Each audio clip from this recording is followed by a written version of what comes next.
नमस्कार दोस्तों। गरुड़ पुराण को वैष्णव धर्म शास्त्रों में विशेष स्थान प्राप्त है। यह केवल धार्मिक ग्रंथ ही नहीं बल्कि मृत्यु, पुनर्जन्म, कर्मफल और मोक्ष की गहन व्याख्या करने वाला अद्भुत शास्त्र है। इस ग्रंथ में भगवान विष्णु और गरुड़ के संवाद के माध्यम से जीवन और मृत्यु के रहस्यों का उद्घाटन किया गया है। इसके अनेक अध्यायों में से जो सबसे अधिक रोचक और रहस्यमय माना जाता है वह है प्रेत कल्याण और मृत्यु के बाद आत्मा की यात्रा का वर्णन। यह अध्याय मानव को यह समझाता है कि मृत्यु के बाद आत्मा कहाँ जाती है, किस प्रकार यमदूत उसे ले जाते हैं, कौन से कर्म उसके साथ चलते हैं और किस प्रकार पितृ कर्म, श्राद्ध व तर्पण आत्मा की मुक्ति में सहायक होते हैं। तो आइए विस्तार से इसको जानते हैं। मृत्यु का क्षण।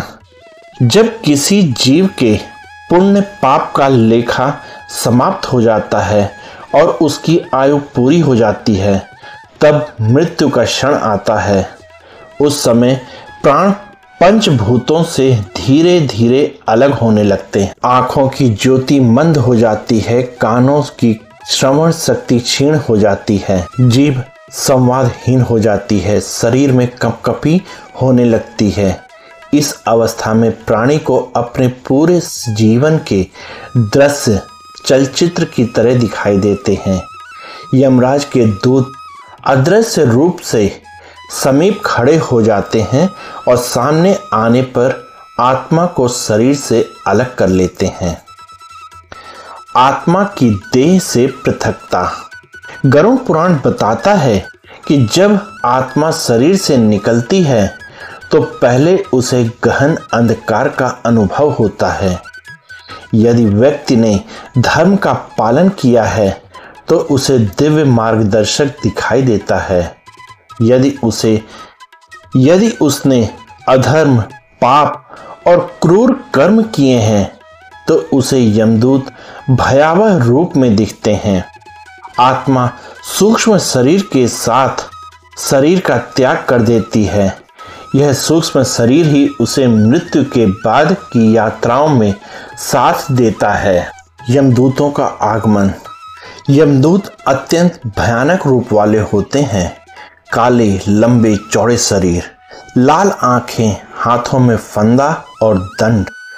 वे आत्मा को पकड़कर यमपुरी की ओर ले जाते हैं। इस यात्रा में आत्मा को अपने सभी कर्म स्मरण होते हैं। गरुड़ पुराण बताता है कि यह मार्ग अत्यंत कठिन होता है। आत्मा को प्यास, भूख, पीड़ा, भय और अकेलेपन का अनुभव होता है। यमपुरी की दूरी 86,000 योजन बताई गई है और इसे तय करने में आत्मा को 1 वर्ष का समय लगता है। पितृकर्म और श्राद्ध का महत्व। इस कठिन मार्ग को पार करने में जीव को अपने परिजनों द्वारा किए गए कर्म ही सहारा देते हैं। जब परिवारीजन तर्पण, श्राद्ध और पिंडदान करते हैं तो वह प्रेतात्मा के लिए भोजन और जल की तरह कार्य करता है। यदि घर वाले यह कर्म नहीं करते तो आत्मा भूखी प्यासी कष्टमय अवस्था में यमलोक की यात्रा करती है। यही कारण है कि श्राद्ध, तर्पण और दान का अनिवार्य बताया गया है। यमपुरी में न्याय। यमलोक पहुंचने पर आत्मा को चित्रगुप्त के समक्ष प्रस्तुत किया जाता है। चित्रगुप्त के पास हर प्राणी के जन्म से मृत्यु तक के सभी कर्मों का लेखा जोखा रहता है। पुण्य और पाप का तुलनात्मक आंकलन किया जाता है। यमराज धर्म के अनुसार निर्णय सुनाते हैं। यदि पुण्य अधिक है तो आत्मा स्वर्ग जाती है, यदि पाप अधिक है तो नरक का मार्ग मिलता है। नरक का वर्णन। गरुड़ पुराण में विभिन्न पापों के अनुसार नरक बताए गए हैं। कुछ प्रमुख नरक इस प्रकार हैं: रौरव नरक, हिंसा और क्रूरता करने वालों के लिए। कुंभीपाक नरक, छल, चोरी और व्यभिचार करने वालों के लिए। अंध तमस नरक, नास्तिक, गुरुद्रोही और धर्म निंदक के लिए। तप्त सूर्मी नरक, व्यभिचारी और अधर्मी स्त्री पुरुषों के लिए। हर नरक की यातना अत्यंत भयावह और असहनीय है। आत्मा इन यातनाओं को भोग कर अपने पापों से मुक्त होती है। स्वर्ग का वर्णन।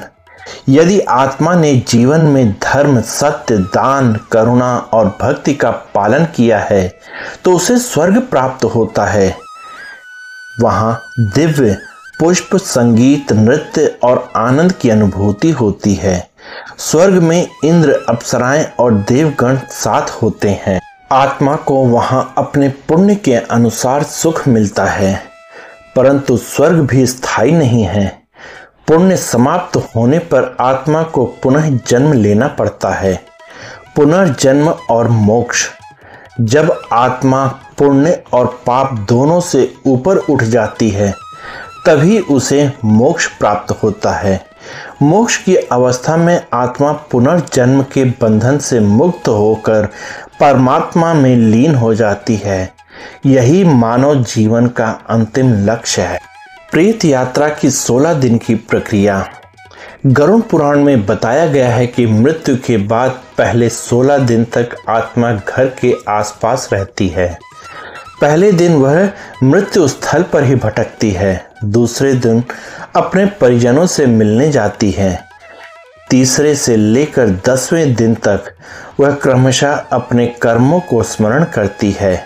11वें दिन से 16वें दिन तक उसका नया शरीर बनना शुरू होता है जो यमलोक की यात्रा के लिए आवश्यक होता है।